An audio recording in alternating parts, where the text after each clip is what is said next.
Entendemos como profecía a la habilidad de conocer eventos futuros por medio de métodos sobrenaturales como la adivinación, el contacto divino o el llamado don de la profecía. Estos dichos proféticos a veces son hechos de manera tan general y poco clara que no necesariamente implican una verdadera predicción lo suficientemente sustentada. Y hay que mencionar que en la gran mayoría no es sino hasta años o incluso siglos después que la gente le da un sentido a las profecías, acomodándolas de manera que concuerden con eventos ocurridos en la realidad. Sin embargo, aunque contadas, existen algunas profecías que, muy al contrario de otras muy ambiguas, parecieran describir perfectamente a sucesos que realmente tuvieron lugar en el tiempo. Algunas incluso sin dejar palabras al aire, soltando fechas, nombres, apellidos y hasta lugares específicos, con una precisión que es capaz de dejar pensando hasta el más escéptico. Y por si te lo preguntabas, sí, aunque poco conocidas, México también tiene sus propias profecías. Es por ello que hoy nos embarcaremos en un viaje para conocer a 5 profecías mexicanas que aparentemente terminaron cumpliéndose.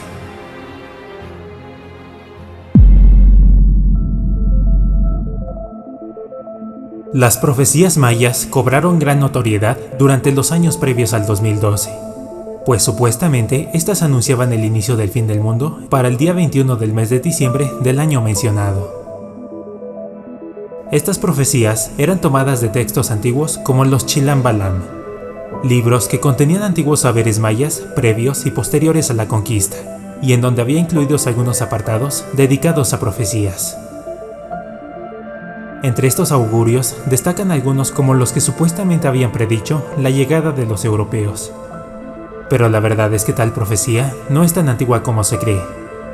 Caso aparentemente contrario con lo que ocurre con la conocida como Tercera Profecía Maya, la cual, traducida de sus palabras originales, parece describir un calentamiento general en el planeta Tierra, así como también diversos cambios en la geología del planeta y los ecosistemas. Todo en un tiempo relativamente corto y que en su mayoría serían cambios negativos provocados por el hombre, aunque también el Sol jugaría un rol importante en estos cambios. Como sabemos, el planeta atraviesa una serie de cambios climáticos regionales y globales, mismos que se aceleraron desde las revoluciones industriales ocurridas hace menos de 200 años. Y es justamente la actividad humana la que ha traído grandes desequilibrios en la naturaleza. Desde sequías y olas de calor asesinas hasta supertormentas e inviernos más crudos, se vuelven cada año una constante en nuestras vidas. Y creo que para estas alturas ya todos hemos visto alguna vez esas noticias tendenciosas que exageran la mucha o poca actividad del Sol, aunque esto se trate de un proceso de lo más natural. Y es justamente por la ambigüedad de las profecías mayas que quedan en esta posición, abriéndonos el paso a las siguientes.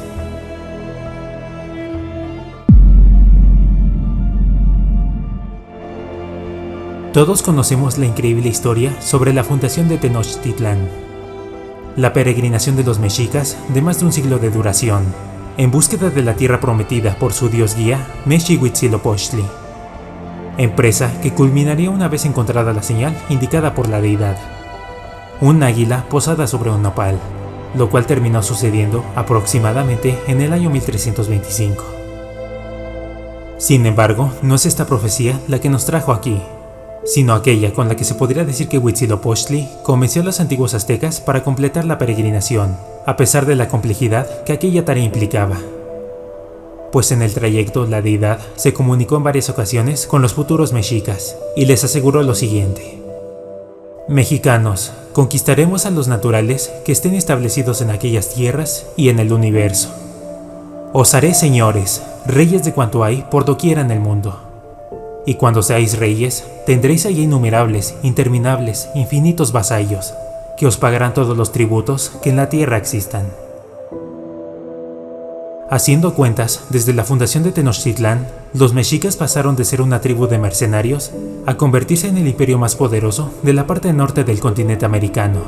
Todo en menos de 200 años y extendiéndose incluso hasta Centroamérica, subyugando a casi todas las civilizaciones que se pusieran en su camino, mismas que una vez conquistadas, proveían de toda clase de tributos y riquezas al imperio mexica y a la opulenta ciudad de Tenochtitlán. Con 2 profecías cumplidas, se entiende por qué los mexicas se percibían como el pueblo elegido de los dioses.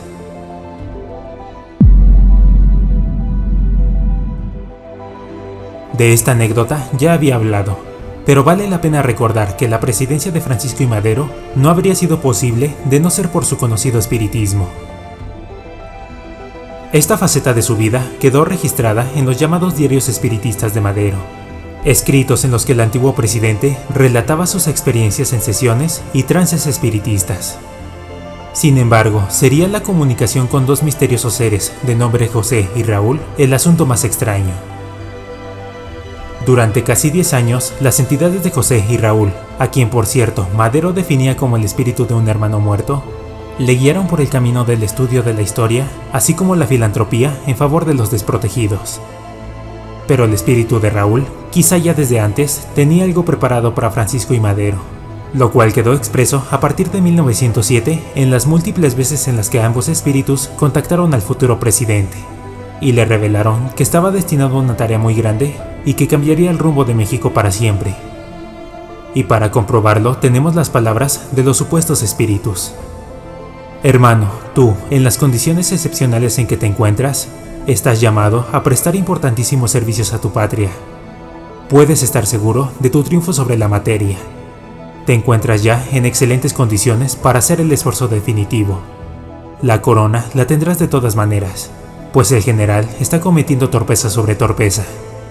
Y es que está poderosamente sugestionado por nosotros, que queremos que no vaya a ser un obstáculo para el restablecimiento de la libertad en México.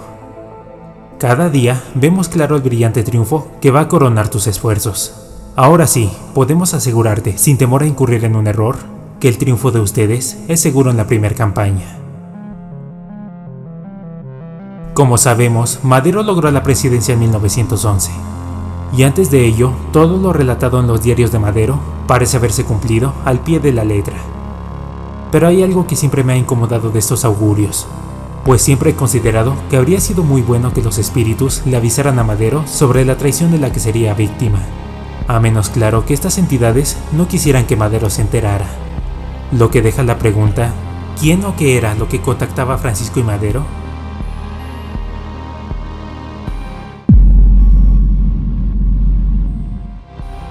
La conquista entre los años 1519 y 1521 estuvo precedida por al menos 8 presagios que vaticinaban la caída del mundo mesoamericano. Sin embargo, el más importante surgió 600 años antes, en este caso en la ciudad prehispánica de Tula, cuando era gobernada por el legendario Seacatl Topiltzin-Quetzalcóatl. La historia de este personaje ya la he contado en otros videos. Un sacerdote del dios del viento, mitad hombre, mitad deidad, que en algunos relatos era de piel clara y barba prominente. Durante su gobierno impulsó una serie de reformas que lo llevaron a enemistarse con algunas deidades de la oscuridad. Esto provocó que eventualmente el rey Dios fuera engañado para violar sus votos sacerdotales y caer en pecado, por lo que deshonrado decide abandonar la ciudad de Tula para inmolarse y morir en el océano, no sin antes prometer que un día regresaría para recuperar su trono, o bien que sus emisarios provenientes del mar llegarían para tomar posesión de la tierra en su nombre y castigar a sus habitantes. Sea casualidad o no, en 1519, un grupo de hombres venidos del mar llegaron a Mesoamérica para prohibir los sacrificios humanos, reclamar la tierra junto con toda la riqueza que en ella había, y hacer que los habitantes se volvieran vasallos de un rey al otro lado del océano. Rey que para personas como Moctezuma, probablemente era el verdadero Quetzalcóatl, en tanto Cortés y sus hombres eran los emisarios, cumpliéndose de cierta forma la fatídica profecía.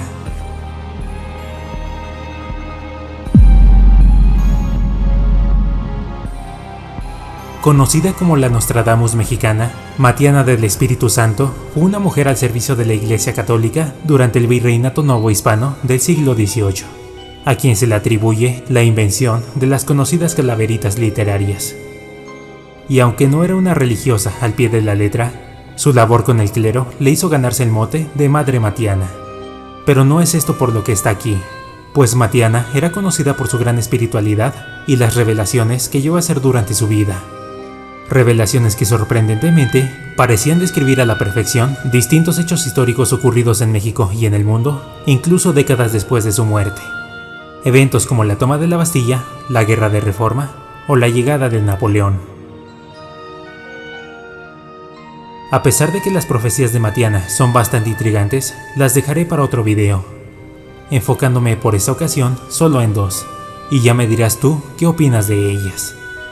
La primera reza lo siguiente: después de un largo periodo de paz, habrá grandes guerras, en las que correrá la sangre por las calles de la capital. Y esto tendrá que ser cuando los coches caminen sin mulas y sin caballos, y que México haya sufrido las inclemencias de varios temblores. Para algunos historiadores del siglo pasado, aquellas palabras no hacían sino describir a la Revolución Mexicana, ocurrida más de un siglo después de la muerte de Matiana, periodo precedido por la aparente paz del Porfiriato, y en el que avances tecnológicos como los automóviles tuvieron un papel importante. Ah, pero la cosa no termina aquí, pues otra de sus profecías expresa lo siguiente: vi también que la gran revolución de América llegaría después de que 3 Franciscos gobiernen.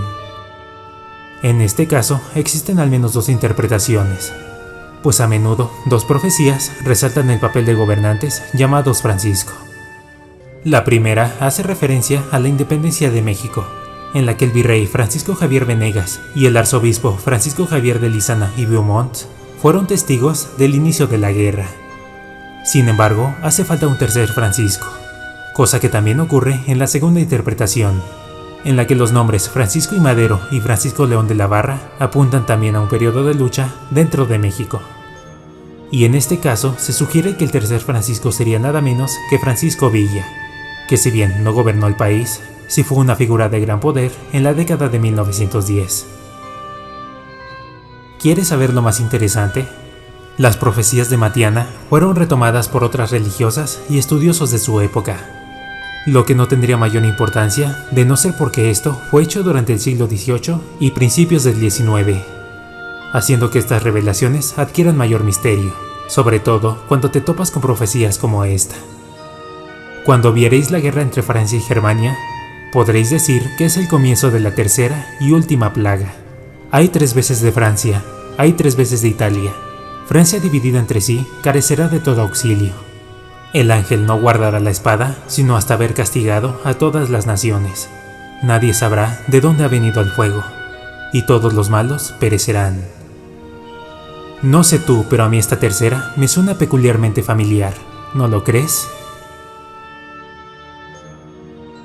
Las profecías suelen ser tema de debate, no por lo que en ellas está escrito, sino por la sensación de misterio que causa que algo ocurrido en el presente pudiera ser conocido desde mucho tiempo atrás.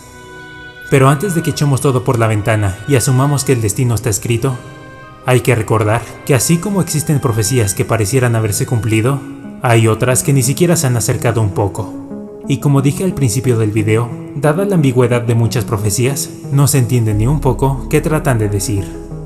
No obstante, debido a la popularidad de las profecías y a la necesidad humana por querer controlar y conocer su futuro, no faltará quien quiera aprovecharse y soltar cualquier disparate, forzándolo a encajar con los sucesos del día a día, e intentando hacerlo pasar como profecía. Como hemos visto, existen profecías que por más escepticismo que uno tenga, te pueden distraer un momento y ponerte a pensar. Pero como siempre, si se es creyente de este tipo de temas o similares, hay que tomárselo todo con cuidado. Por el contrario, si uno no cree, no queda más que disfrutar de este pequeño momento y dejarnos llevar por el misterio y la imaginación. Porque al final el entretenimiento es la principal finalidad de este video. Cuéntame, ¿qué opinas acerca de las profecías? ¿Crees que en verdad algunas partes de la historia hayan sido profetizadas? ¿Cuál de las profecías hoy vistas crees que se apegue más a la realidad? Me gustaría mucho leer tus comentarios. Si el video te gustó, pulsa el pulgar arriba y compártelo con un amigo. Suscríbete y activa la campana para recibir notificaciones en cada nuevo video. Sígueme en mis redes sociales para más contenido. Y recuerda que si conociéramos todo el futuro, no tendría ningún sentido vivir ni caminar hacia él. Esto ha sido Raiden John para todos ustedes. Hasta la próxima.